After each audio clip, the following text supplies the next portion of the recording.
Vasudevam Kamsachanurmardhanam Devaki Paramanandam Krishnam Vande Jagadguru Guru Brahma Guru Vishnu Guru Devo Maheshwara Guru Sakshat Parabrahma Tasmai Shri Guruve Namah. Om Asato Ma Satgamaya Tamso Ma Jyotirgamaya Mrityorma Amritam Gamaya. Om Shanti Shanti Shanti.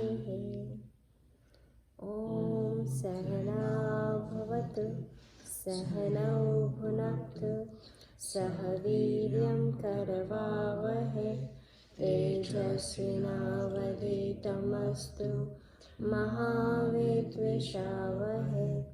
Om Shanti Shanti Shanti. Om Purnamada Purnamidam Purnat Purnamudachyate Purnasya Purnamadaya Purnameva Vashishyate. Okay, so we will start with, I know we don't have any kids in the class, but we will continue the class with last week assignment. So there was an article that was given to you and you have to tell me about what you like about that article and then talk to me about what you like about it and why. Got it? Okay. Who's gonna go first? Sean? Yeah, I'll go first. Okay.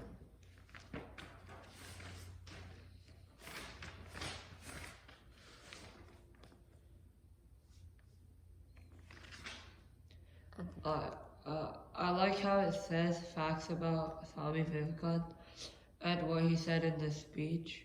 And I learned that he gave the speech on September 11th, 1893 at the first World Parliaments of Religion in Chicago. So, yeah. What's what was it about? Yeah, what would you like? What did you like about it? It was just like about speech, not about. it was good. It was just explained in detail and stuff, and About he what? About. I know you told me, so tell what you he told like me. how do I say it? It's like he was like telling everyone about the religion and stuff. So what about the different religion that you were saying? And then like he told that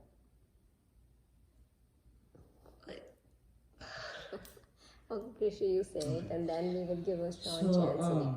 First thing is I like that he didn't really talk about our religion a lot. He talked more about bringing people not being divided by religion more than just a single religion, because the message he was trying to spread was everyone is the same, not just because their religion is different, right? So the thing I like the most is that he highlights how the Gita is inclusive to everyone. So anyone can read the Gita no matter if they're Catholic, if they're Islam, right? If they're Buddhism, they follow Buddhism, anything. Throughout his speech, he also talks about breaking the boundaries of people and religion. What I was saying before, on everyone is the same. And then so this I was saying this is shown in his very first words too, so you can feel the message of speech as he opens, and you don't have to wait to realize what he's about to talk about, because he says brothers and sisters of America. That instantly brings everyone together, saying, oh, we're all the same people. American people are the world people, right? No one's different here. So and this actually, and if what I'm saying is wrong or gibberish or whatever, right, to you, then there's proof, because everyone stood up and clapped, and that was the effect that it had on everyone. So if it's not just me who's saying it, the people who were at the event also felt that way too, that he was breaking the boundaries between people and their religions. Yeah. Good, good, good. Okay, you want to say it again, Sean, something? Add Yeah, on to that's it? what I was gonna say. He like didn't talk about just Hinduism. He talked about like everything else and how like you shouldn't divide people by their religion and stuff, and like all people should be treated like equally. So yeah, basically. So biggest thing I think I feel like one point is not just bringing the religion together. He said that whatever path you take, right, it all brings the goal to the same thing. Like, you know, the goal is same even if you bring different religion together. Karno, welcome to the class. Hey Karno, did you get to read that article that I sent you? Sent your mom last time? Okay, you want to talk about it? What do you like about in that article? I'm not done writing anything down yet. I only got to write down 3 sentences. No, that's good. Tell me those 3 sentences. That's good enough. Alright, so he said that he is known for his wonderful speech in 1893, the World's Parliament of Religion. And he started his speech with saying brothers and sisters instead of saying ladies and gentlemen. And yeah, I didn't get to finish writing the third one. Okay, no worries. We but believe not would you in make? universal. What did you say? Tell me again. One more time. Tell me the last sentence that you said. I did not get to finish it, but I'll tell you all I wrote down. We believe not only in universal toleration, but we, yeah, that's all I got to write down. Okay, no worries. Would you mind doing that, finishing that thing and talking it in next class?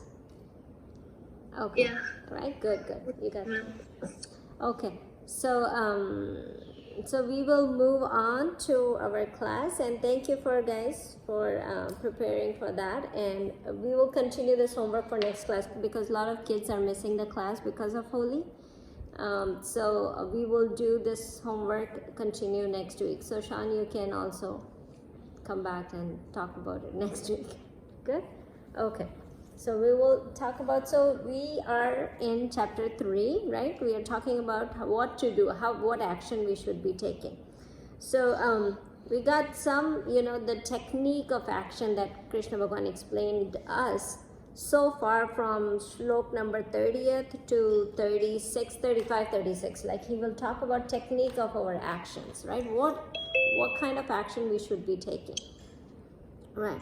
So we start with, he start with in verse 30 when he said that what you have to do is you have to surrender the action to me, to God. Me means God. That here we are considering me means God. So surrender to me, and then what it says, with spiritual attitude, right? So surrender to me automatically brings the spiritual attitude, without desire and without attachment, and live this life.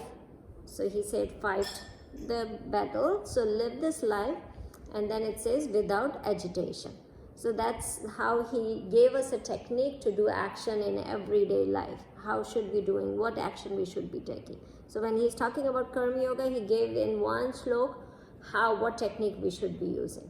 And then he mentioned that those people who practices this teaching, like what teaching? Surrender all the actions to me with no without any attachment and without any desire. That technique, whoever practiced that technique without criticism, without thinking that this is not right, without having faith in it, so with having faith in that practice, the person who practices it get liberated from the action and results of the action, right? So that he talk about the people who's going to follow that, what's going to be consequences for that, what's going to be the result of that, right? Then he talk about people who do not follow it, right? They stay away from all the knowledge. So they are not knowledgeable, they don't get the knowledge. And knowledge not just about the knowledge about the spiritual life, but also in their day-to-day secular goal. Like, I want to be something best on this field. They also are deprived from that part. They don't get that results also. So on contrary, those people who criticize this teaching and do not practice this teaching, what happens?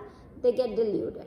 So they don't even get to know, do the things that they don't achieve the things that they want to achieve. So we talk about that, and then we talk about the last thing was that even the people who are knowledgeable, who got this knowledge about that, everything is consciousness, who already got the knowledge about this, who are very skilled, knowledgeable people, they also practice through their prakriti, right? Through their nature. So the nature that we talk about, last time was the tendencies that we get, right? From our own, past lives, karmas, results, and all those things, bring it together. But tendency is like, there are 3 types of guna that we talk about. Like you can have rajasic, tamasic, and sattvic guna. So all those guna combines and make us, the percentage of each one could be different in different people, but that's how the tendency is built. Now the tendency comes from where? There are 2 ways where the tendency comes from. One comes from our own, last birth's, last life's karma. Like those tendency fly from last body to this body. So there are so many lives that we have, and then what happen is, after so many lives, karma's result are accumulated at one place. That becomes accumulated karmas that are at one place, and then some of the karmas are taken out and then given up for this life, right? And then we continue that life. So our tendency comes with us, and then what it is, so the nature comes when we are born, right? So we are born with that nature, then we continue that nature. But then what happens is, you might see yourself that when you are born, you are a little different, but then the events that happen in our life, that gives us a different tendencies also, that creates the tendency, right? So I would say the first thing that the tendency come from is from past lives, right? Second thing, events in this life also bring up some tendency.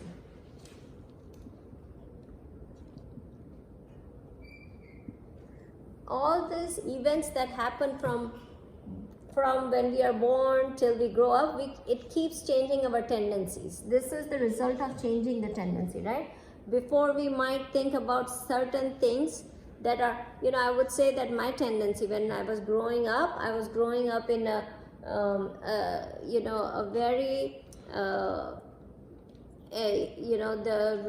I was growing up in the household where the rituals were the religion, right? The worship of God and doing all the rituals, because my grandfather, both sides of my grandfather were pandit, right? Doing the rituals and for the houses, for other people, and for them, they were pandit of doing rituals. So I grew up in the family of rituals of what Hindu follows, all these rituals. But when I grew up a little bit, and my events in life, like I started going to Swadhyaya, and then I started listening to Swami Sarvapriyanand.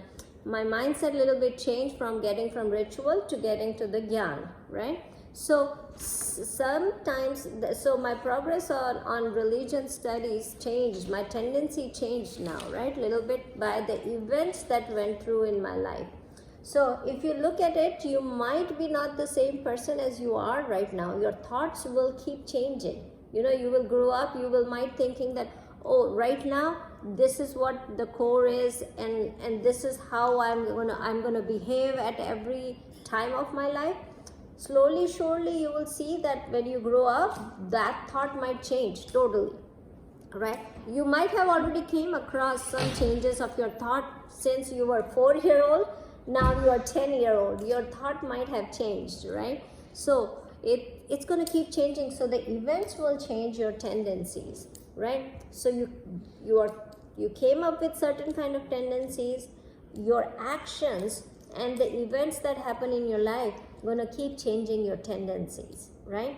And then your prakritis are changing. I think Krishu there was a message coming in here. Could you check if there was something? No? Okay. So, okay. So then, so that keep changing, right? So those were the tendencies. So even like a very knowledgeable person, right, will change, will work, will do action according to their tendencies, right? Now, tendency is one they're born with and one the events that have created. So those two, nature and nurture, right? Nature is what you're born with. Nurture is how were you developed in your life. That's how your tendency is going to come across, right? We have a big example like Krishna Bhagwan was born with the tendency, even though he was so knowledgeable, he was actually already enlightened when he was born. He came up, his actions are different than Ram Bhagwan, who was born with the tendency. Both are enlightened people, right? But both lived differently, right? So not every knowledgeable person will have the same kind of tendency, right? Somebody will live some way, somebody will live some way. Like, even if I see my two gurus, they have different way of teaching, they have different way of expressing religion. So, they are both are enlightened, but both are in different ways teaching. So, every person will work according to their prakriti, their nature, their tendencies. That's the statement that God gave us, right? In the last slok we did it. So he left it there and he said, this is what everybody will work according to the prakriti. Now let's go to the next slok and figure out what he wants to say about why he said that. If that's the case, then probably if nobody has, don't have a self-control and you have to keep doing according to your prakriti, then just leave it, right? Why are we learning all that Gita to do anything differently? If enlightened people also do according to the prakriti, so I'm born like this and I don't have to do anything different, then I will just live the life how I am born. This is my nature and I will do the things like this. Then what is the use of studying Gita? What is the use of us discussing how action should be taken, how it not should be taken? Why are we doing that, right? So Krishna Bhagavan move forward and answer those questions. So let's go to the next slok. Okay, I think it was Sia who was reading, but I don't think so. Sia is attending the class today, so who wants to read? Here we'll go. So we are on slok number 34. 33 we finished? Yeah, everybody does. Even wise people do according to their tendencies. So let's go to slok number 34. You got it? So chapter 3, slok 34. You guys are ready? Okay. So now what we're going to do is we're going to read this slok when you guys do unmute. I want you guys to read it from your side too. So I know it's going to cause some echo, but we are going to start this that you unmute when you repeat the shloks. So at least everybody can sing it together, right? So Krish, are you going to read it? Okay. So Krish will lead the shlok. He's going to read the first line. Then all of you guys read the line where there will be no voice from here. So you guys don't get disturbed with two voices. And then Krish will repeat again, like say the second line, and then we will do it. Okay? Are you guys ready? Awesome. So it's going to be shlok number 34. Indriyasyendriyasyarte. Okay, I didn't see anybody unmute. Karnu and Avi, can you unmute your thing? Neil, you could too. Thank you guys. And Neil, I didn't see you unmute.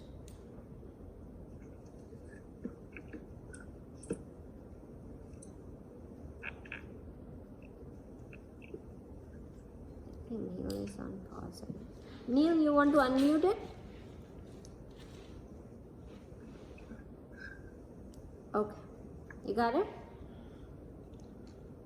Yes. Okay. Okay, Krisha, you want to start again one more time? Okay. Indriyasyendriyasyarte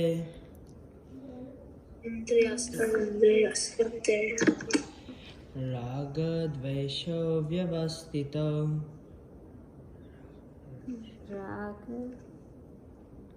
Raga dvesho vyavastito tayornavasamagachet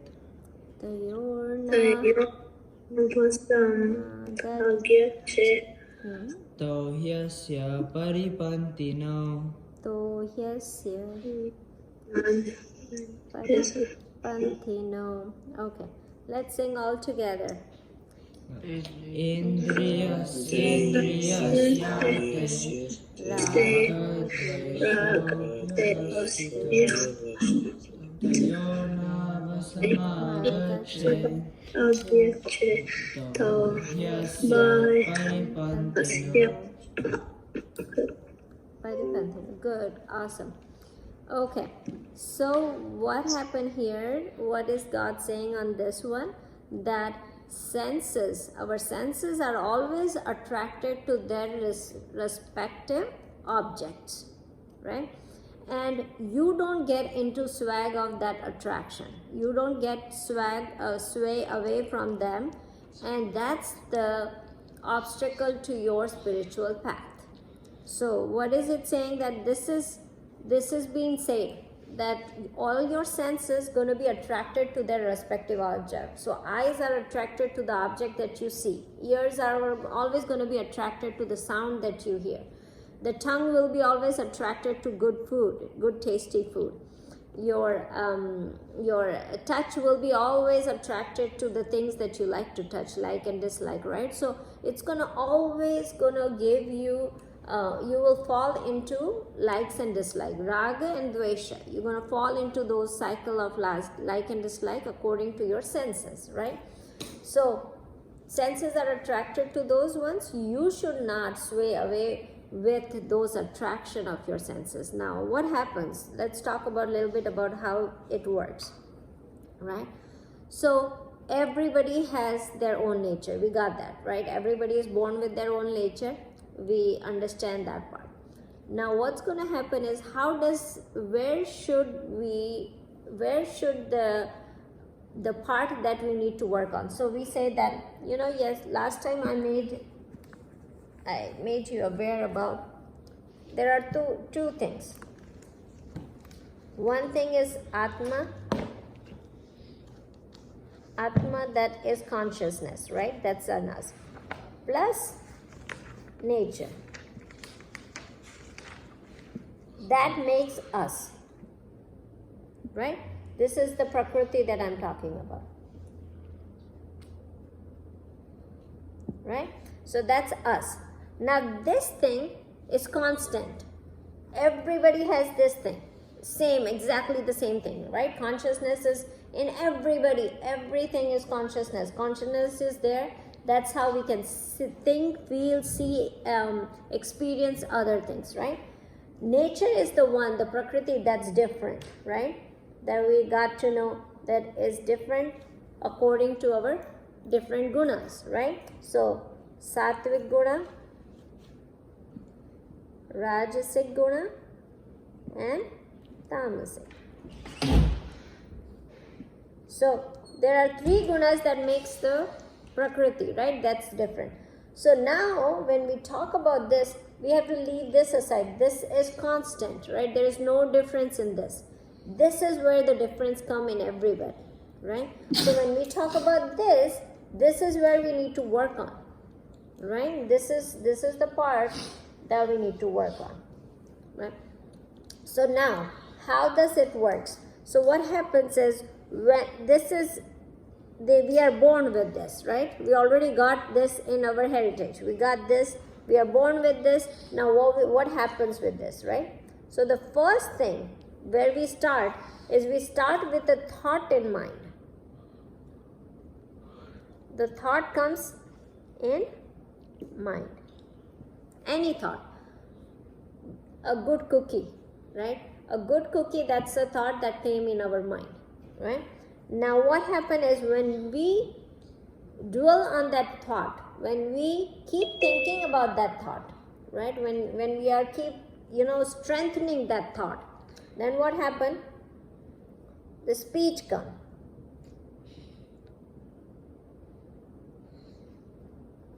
The speech comes means we walk towards that thought. That cookie is good, I want it. This is where the speech comes. Speech means you are talking to your own mind, own intellect. You are giving the signal to your intellect saying that what? I need to take some action. Because I dwell on that thought that that's a good cookie, the speech comes that says I want it. Then what happens? After that, action comes. And action comes on the body. So this is the process that happens. So I have a certain kind of prakriti. We start with that. That's our foundation. Then a thought comes. Then the speech comes. And then the action comes. That's how we react, right? That's how we react or we do any actions for us. Now what happens is, if you want, this things is going to be giving you likes and dislikes, right? Likes and dislikes are generated by the prakriti.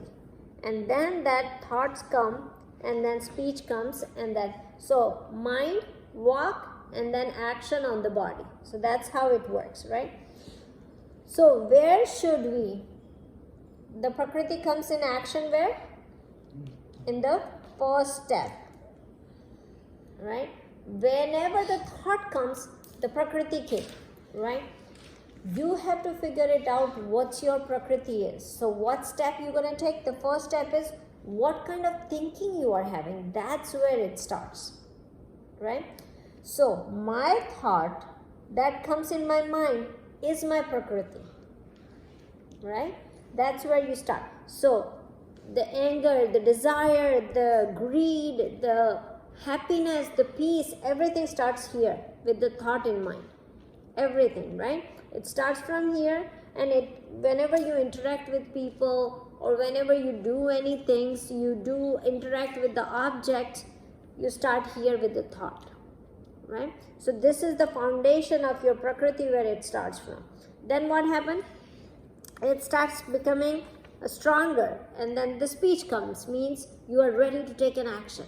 Your mind is talking and you are ready to take an action, and then the action comes, right? So now what do you have to do?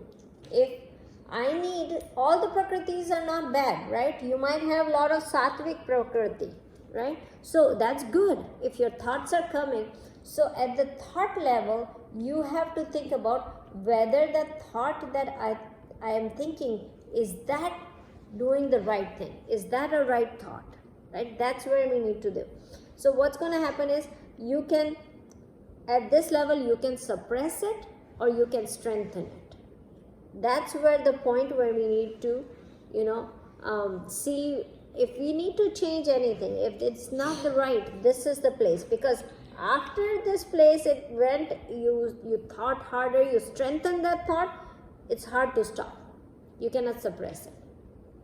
Then it's not going to suppress, right? So if it is good, good for you, right? Good for us. If it is good, then you cannot suppress it. It's going to stay there. You're going to walk. The speech will come. You will do action.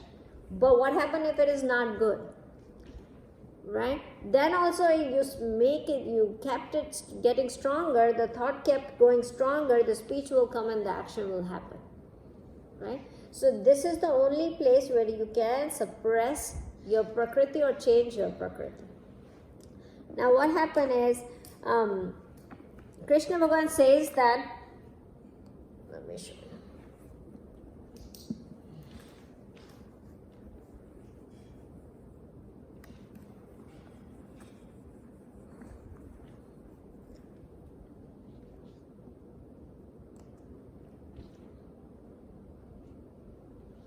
Thought, speech, and action. Now, whatever action you did, gonna found a tendency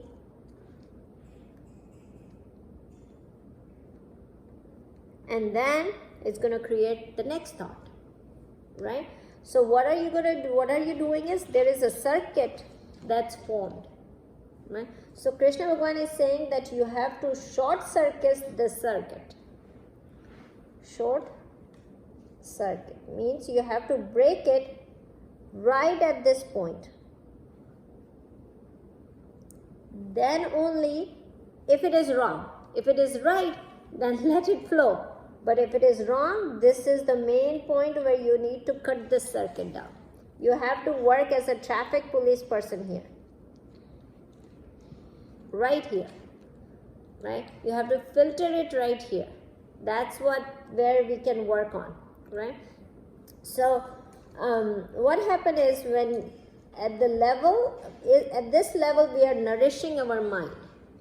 We are feeding it. We are feeding the thoughts. We are feeding it. So at this point, that's where we need to stop it. So if I ate too much sugar today, right? I need to stop eating sugar today. That's where we suppress of eating another cookie. That's where we suppress about, I did a lot of, things. I ate too much today. I need to stop. That's where it suppresses it. Or, hey, what I'm thinking is bad for my friend. That's not a good thing to do. Then I need to suppress it right here, right? The thought that came in my mind is not good for the society, not good for my family, or I think that I'm not going to do this chore is not good for my parents. Then the thought that came here right now. You have to suppress this right here, right? So that it doesn't flow through you and doesn't create the tendency for you. Because the result is bad. The action that you took, the result is bad. But another thing you are creating is your own tendency again. You remember I said the event in your life creates the other tendency? That's what you kept creating. Now, it might stay with you for next life too, right? Or it might harm you in this life itself, right? So you stop it right there. That's what it is. So there was a really good book, Happiness Hypothesis. It is written by Jonathan Haidt, and he talked about that why it's so hard to be good. Why it is so hard to be good. So he talked about, let me keep this because I might lose it. So he gave an example of an elephant and a rider, right? So this rider who is on the elephant, he's very knowledgeable. He has all the maps in his hand, right? Where to go, what to do, right? So the rider, Mahut, I don't know if we say the same thing in English, but this person, the rider goes to Gita class. He knows what to do, what action needs to be taken and everything. And he is riding an elephant, right? So elephant is these tendencies, these vasanas that we have, right? So the tendency in vasanas are with elephant, which is physically stronger. Mahut, the rider, he is not physically stronger, right? So what happens if knowledge is there, everything is there, but will the rider is going to be deciding where to go? Will the rider decide where to go? If he is riding on the elephant, will the rider decide where to go? Who decides where to go? Elephant. The elephant decides where to go, right? So the elephant decides where to go. Then what do you have to do with the elephant? The elephant should know where to go because the Mahut got everything, all the tools, right? I have Gita knowledge. I know what action I needs to be taken. The action should be without selfish desires, without attachment to the action. I have to surrender it to the God. That action I need to be taking. I have all that knowledge. Mahut has all that knowledge, where to go, which direction to go. I need to pass 3 left and then turn the 4th left. I know where to go. But will elephant follow Mahut's direction? Right? So will my mind, my intellect knows everything. What action needs to be done, right? I'm smart enough to understand what Gita says. But does my mind, my thoughts and my body will agree to it? Right? That's a big question. That's why people can't be, it's very hard to be good. Now let's go with an example of elephant. So let's say elephant, right? He is the decider. What can Mahot or the rider do to make sure that the elephant follow the direction? He can help the elephant, like help steer. Helps him how? Steer, like guide the elephant. Or Like something. guide the elephant. Yeah, but how would he guide the By elephant? like saying, don't do this, do that instead. Yeah. Like don't go this way, go that one instead. How would he do that thing? Giving like a signal or like a But for the signal, he has to do what? action. Yeah, but you have to train them. Yeah, right? train. Yeah, train. So that's what Mahut has to do to the elephant. What does he has to do? Train the elephant. If you don't train the elephant, what's going to happen? Then he won't. Elephant will go wherever he finds the food to eat, right? That's where the elephant will go. So elephant has to go where the rider wants to go, then the rider has to train the elephant, right? Now what we were saying, elephant is right here, sitting right here. We need to give the right thought to the elephant so he can follow the path for Mahut.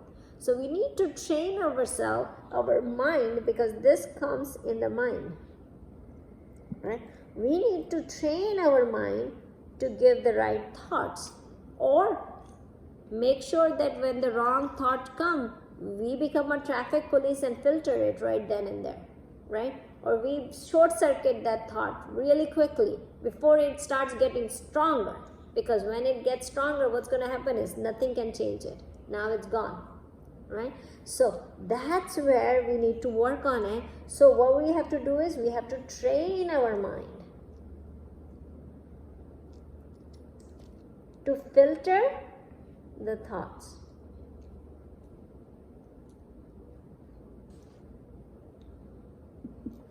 Right? So that's what we have to do it. Now, your body will follow the action, and then if you filter it, the tendencies that are coming out will be the right tendencies that you want for your, it will turn into sattvic tendency more and more, right? What we want to do is, we have a lot of rajasic, we have tamasic, we have sattvic. We want to change all the tamasic to rajasic and rajasic to sattvic. That's how we want to flow our thoughts, and for that we have to train our mind and go from there. So how the training goes for the mind, you know, what is the training, what is the best way of the training?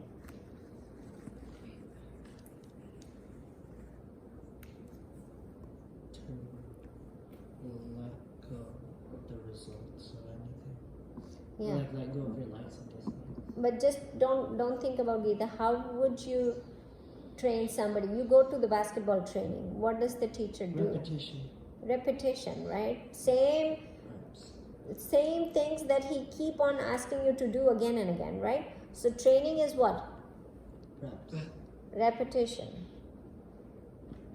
So you keep doing repetition of the same thing. So now what you have to do in this case? What repetition do you have to do in this case? Repetition of good thoughts. Yeah. Or But repetition of taking out the bad thoughts. yeah, but you have to pay attention to what thoughts come in. So like Paying attention to your tendencies that are coming in, your prakriti, what you are. Because until you don't know what you are, your prakriti is, would you be able to correct them? Would you be able to convert them? So first of all, you have to focus on what kind of prakriti you have, right? Or your thoughts will tell you what kind of prakriti you have. Right? If you have, out of 3, what are you towards more, right? So your thought will tell you, right? Good. So repetition. So training is repetition. So in this case, you're gonna repetition of filtering your thoughts.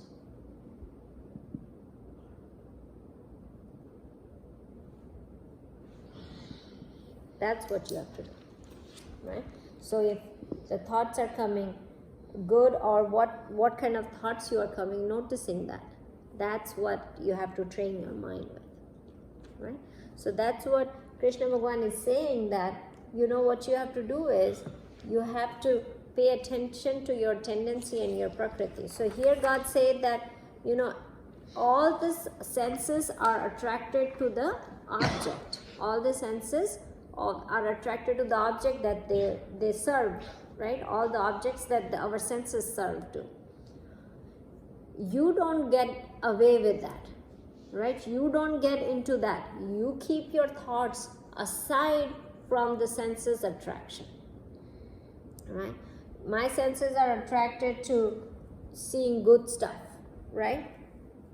If it is good and it's not harming anybody, that's good. But if seeing something is harming, if I'm seeing bad things and it's harming my thought process, myself, I'm watching bad things, then what's going to happen is my tendency going to create like that, right? So my tendency will not for about just this life, my actions will be wrong, my tendencies that I'm creating is wrong, right? So even though my eyes are attracted to something, it's not always good about having or watching that, right? So my eyes are attracted towards watching a lot of what do you guys watch? Shows, right? Are you attracted to that? But then, is it good time? Like, are you just watching, not doing your basic dharma, your basic duty? Then it's wrong for you, right? And in next couple sloks, he's going to talk about what your duty and responsibility is, how to work on that, right? So that's what it is. Now, I want you to understand two words. That's in Sanskrit, but you need to know because we're going to talk about it a little bit. Swabhav and Swarup, right? How do you spell Swabhav?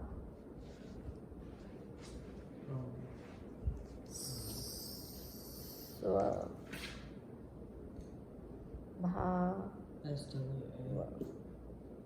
Swabhav and Swarup. R-O-P, Rup. Swabhav and Swarup. Swabhav is your personality. Means your prakriti.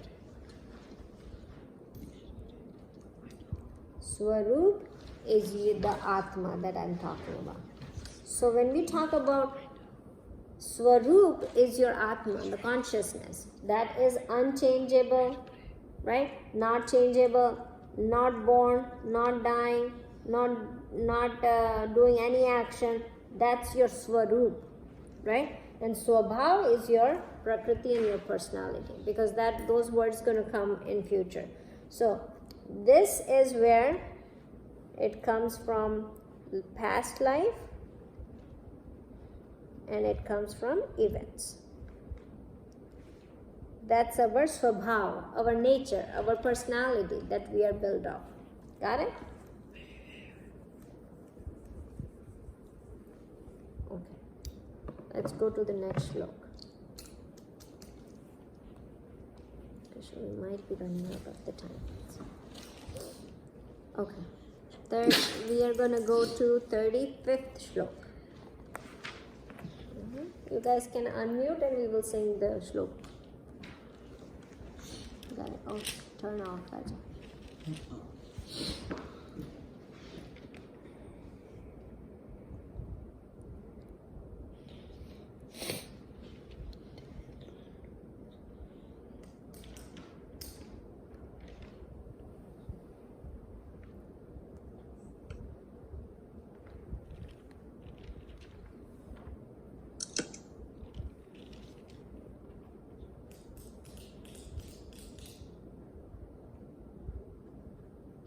Okay, bless you. Okay, you guys have to unmute it and we will sing the 35th. You ready, Krishna? Shreyan swadharma viguna. Shreyan swadharma viguna. Paradharmat swanustitat. Swanustitat. Swadharme nidanam shreya. Swadharme nidanam shreya. Paradharmo bhayavaha. Paradharmo bhayavaha. Together. Shreya sarvadharma viguna. Paradharma sarvusthita. Swadharma nidana shreya. Paradharma bhayavaha. Okay. So what it says here, superior is your own dharma or your own duty, right? Superior is your own duty, own strength of the karma, though it has a defect, right? It is superior from others' dharma, others' duty. Now what does that mean? It simply says that superior is your own dharma, your own nature, what you take in action. And it's better than, even though if it has a defect, it's better than doing somebody else's duty, right? So what does that mean? Now remember in mind, where does this chapter start? This chapter starts when Arjuna kept on saying that I don't want to fight, let me go and just get the gyan, get the knowledge and worship God and be done with it. I don't want to fight, I just want to do the gyan yoga and just go in Himalaya and sit there and meditate. That's what I want to do, so I don't want to go and do anything. Now Krishna Bhagavan is saying, no, you cannot do that, right? You are not made for that. You go and fight, right? That's what Krishna Bhagavan is telling him. Now that's here the answer comes. Why? So what he is saying, that Krishna Bhagavan is saying that you have your own nature, you have your own prakriti, right? Do the action according to your prakriti, your dharma. And what's your own nature? Do not take other people's action, other people's prakriti and try to do what other people are strong at. Now think about that. There is a very thin line in what he is trying to explain here.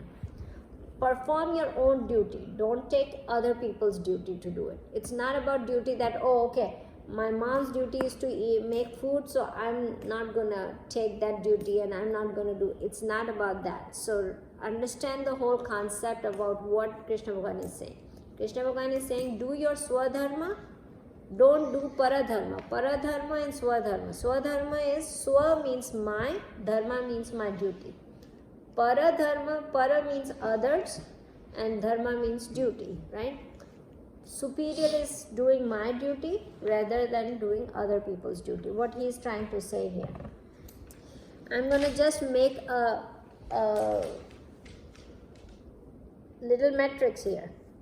So let's say you have a prakriti. Your prakriti, not your prakriti. Prakriti means your nature, right? Your nature and not your nature.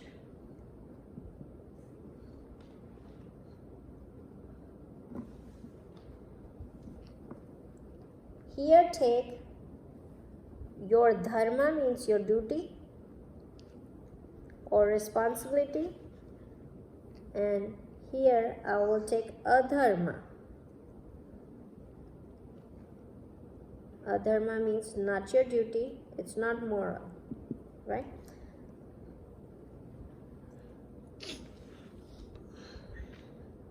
So what God is saying here. Let's take an example of Arjun, what he should be doing, and then we will take an example of us, what we should be doing, right?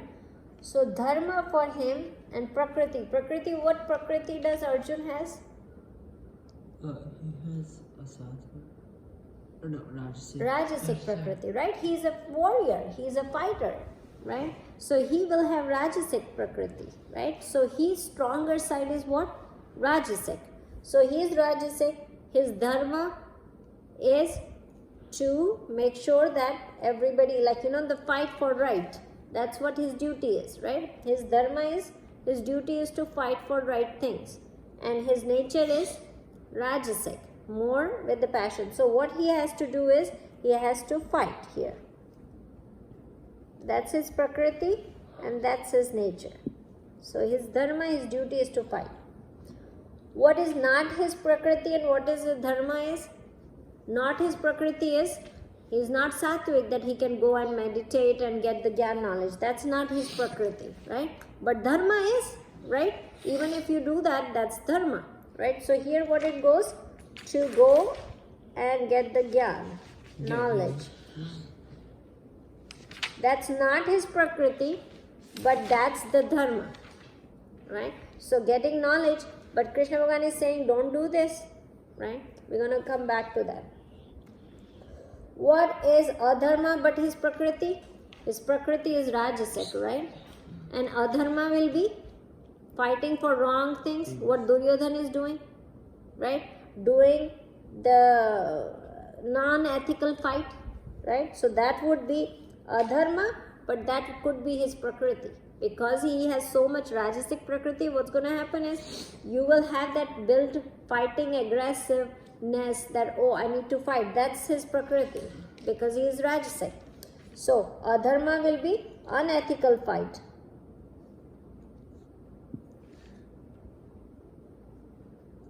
That would be his prakriti, but it is adharma. It's not right to do it, right? And what is not his prakriti and adharma is all the unethical things that a king can do, right? All unethical things. Do nothing. Right? So what is Krishna Bhagavan is saying? Don't do this. Don't do this. Don't do this. This is the only block that you should be doing. Right? So this is the first column and first row that you should be concentrating on, right? So that's about Arjuna. Now let's think about ourselves, where we are. I'm going to make the chart again.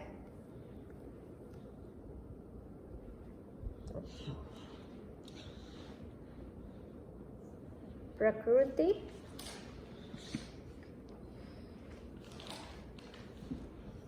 not my prakriti.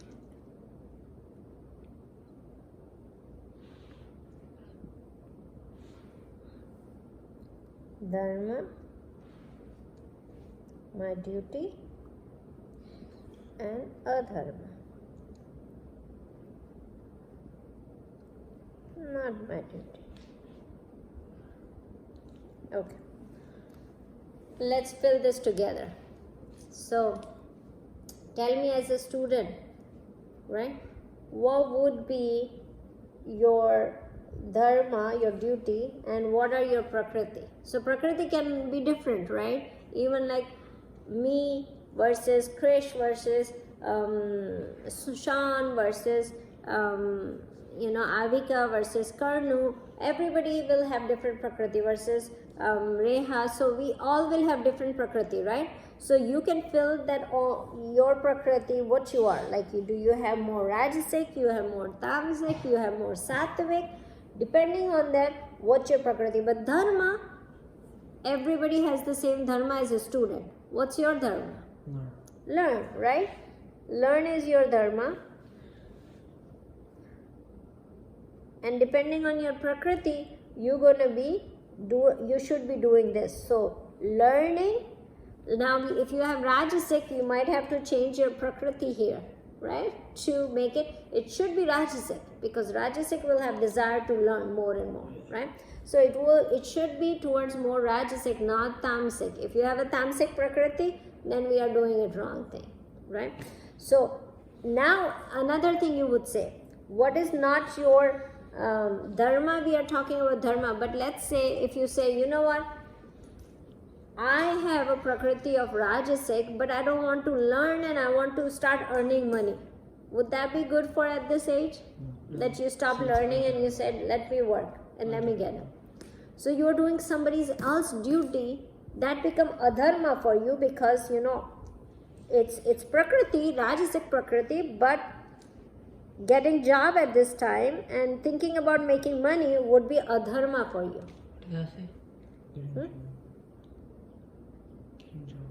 Is adharma for you. It's not good thing for you. Now, not my prakriti. Let's say you guys don't have any tamasic prakriti or sattvic prakriti. We just keep thinking that you have a rajasic prakriti, right? So let's say if you have tamasic prakriti and you have dharma, like you said that dharma is you need to learn, right?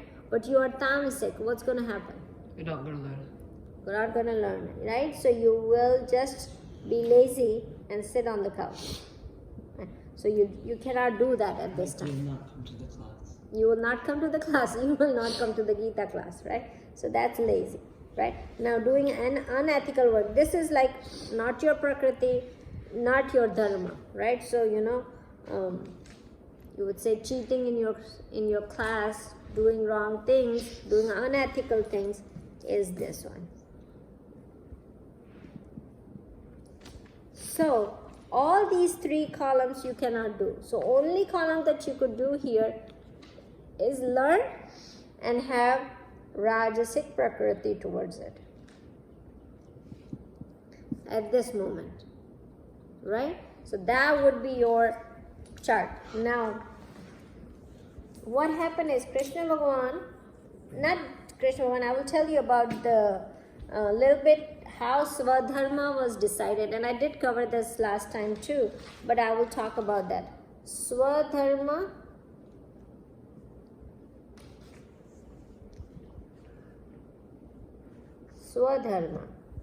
What is your dharma? Swa means yours, dharma means duty. What is your duty? It was decided according to your four things. First was sadharan dharma. Sadharan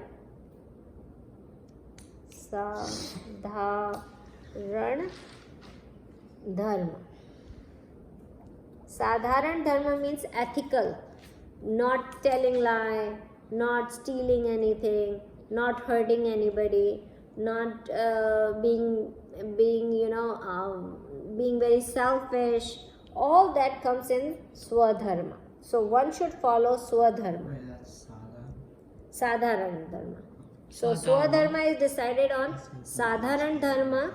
Sadharan dharma means not to steal, not to do bad things, be ethical, right? Be moral. Second one was varna dharma. And this is in olden days. It might not work this time. I will explain you what should not be working but what should be working at this time, right? So varna dharma was according to your caste. What caste you belong to. In olden days it was like, okay, you are Kshatriya, then you should be fighting, you should be taking care of your people.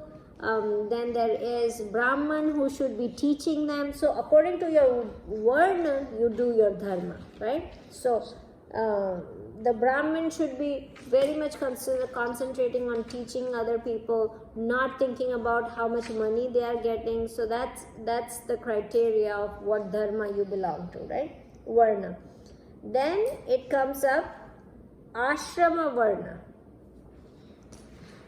Ashrama varna means, ashrama dharma means, what ashram are you in? There are four kind of ashram I explained to you. That you are brahmacharya, you are gastha ashram, you are vanaprastha ashram, or you are, so four stage of lives that we do. When you are when you are studying, when you get householder, you become householder.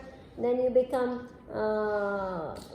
when everything is done, you become retired, and then you become vanastram. So those were the three ashram that was given. So according to what stage of life you are in, right? Stage of life. And then the last one was asadharan dharma.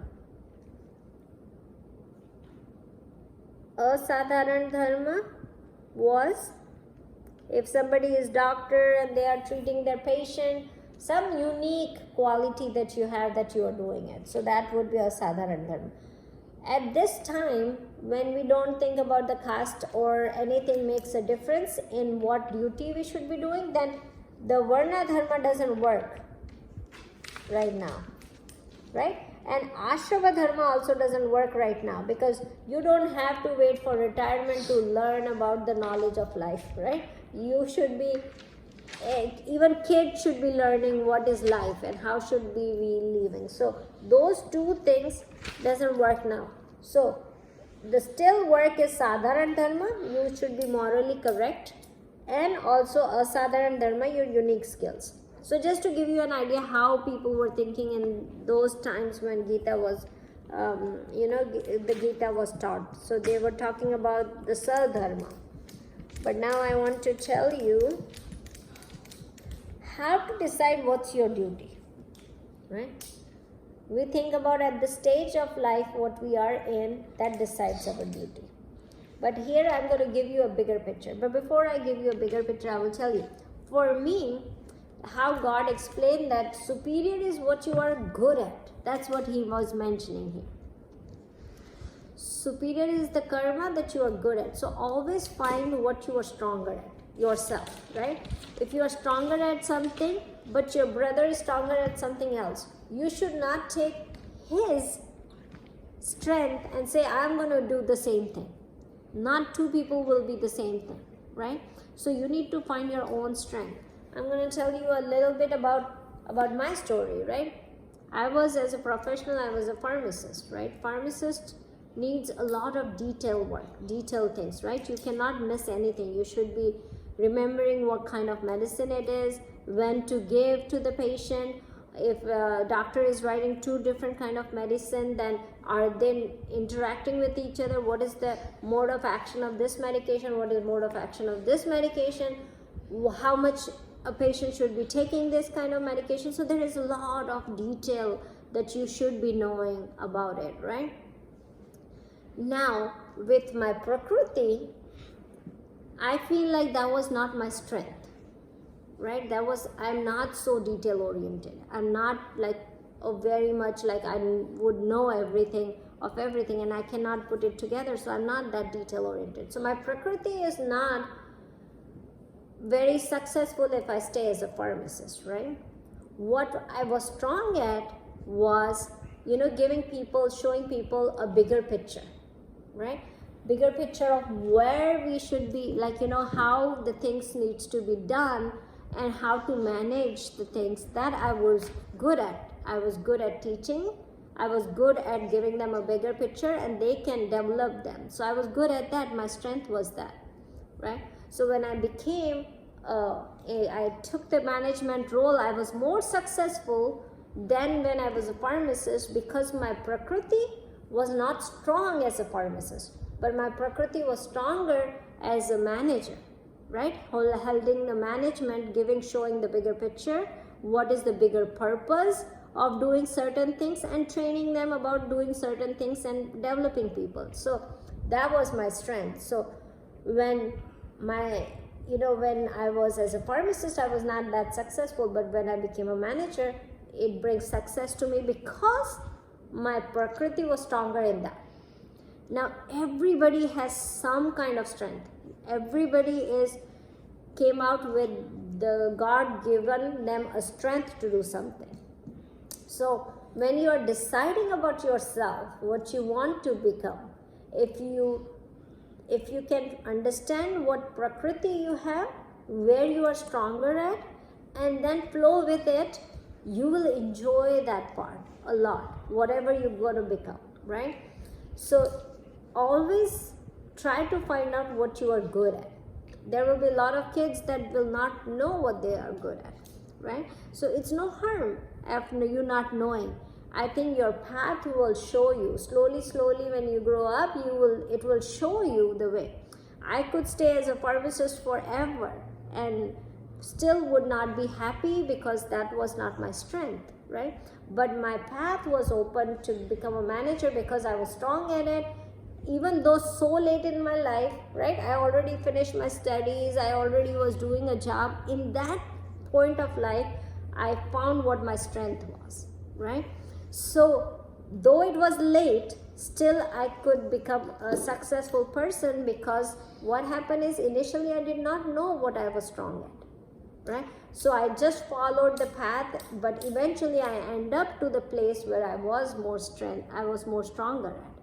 So do not feel bad that, oh, some kids will get to know right now that what they are strong at, and they will follow the path and they will become whatever they want to become. Some people will not get what they are strong at. So what's going to happen is, even if they select the wrong path, it doesn't matter. Life will put them where they are strong at, right? So believe it in God, that God made you with, you came up with a good skill in you. You might not know it at this time, but the path will come, open up to get you where you are strong at, right? So that's how you decide what you are. So now, how should I know my Sadharma? I will give you one sentence how you should go. Anything, whichever my action takes me towards the God is Swadharma. Whatever action doesn't take me towards God is Paradharma. Paradharma that we were talking about is others' duty, right? So that gives a stronger sense to you. So bigger purpose, right? When we talk about what are we going to be, it's a smaller purpose. I'm going to be an engineer when I grow up. I'm going to be doctor when I grow up. That's a smaller purpose. But when we talk about bigger purpose, then always think about that. Anything that takes me towards the God is Swadharma. Anything that doesn't take me towards the God is Paradharma. And Swadharma is superior than Paradharma. Always remember that. And that's how you decide what are your duties to do and what are your strengths to do. Good? Got it? Okay. With that said, we're going to continue next week from slok number 35, so 36, and we will recap this. So kids, we did not finish talking about the article, so we're going to continue the homework for next week. Okay, so you guys study the article for the next week. Okay, let's close. Vasudeva Sutam Devam Kaushachanuramardhanam Devaki Paramanandam Krishnam Vande Jagadguru Gurur Brahma Gurur Vishnu Gurur Devo Maheshwara Gurur Sakshat Parabrahma Tasmai Shri Gurave Namah. Om Krishna Arpadamastu. Okay guys, thank you for coming.